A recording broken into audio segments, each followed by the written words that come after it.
یاد بگیری چطوری پس زمینه ویدیو تو بدون پرده سبز عوض کنی، بریم بهت یاد بدم. اپلیکیشنی که میخوایم باهاش پس زمینه رو حذف کنیم اسمش هست کپکات. میکنیم نیو پراجکت رو میزنیم، ویدیویی که میخوایم پس زمینش رو حذف کنیم رو انتخاب میکنیم، ویدیو رو انتخاب میکنیم. حالا از این نوار پایینی ریموو بک‌گراند رو میزنیم. امکان داره برای شما یه مقدار زمان ببره، بستگی به سخت افزار گوشی داره. میبینید که پس زمینه کامل حذف شد.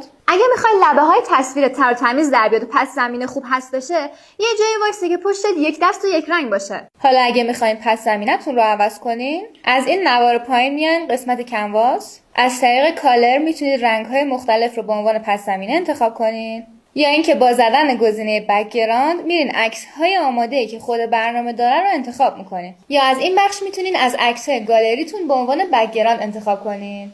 خب حالا برای گرفتن خروجی این فلش به سمت بالا رو میزنین، کیفیت ویدیو رو میذاریم روی آخرین گزینه و فریم ریت رو میذاریم روی 30، اکسپورت رو میزنیم و تموم. و در آخر مرسی از لایکت. خدا نگهدار. سلام از این ور به تایملاین دراما خوش اومدین.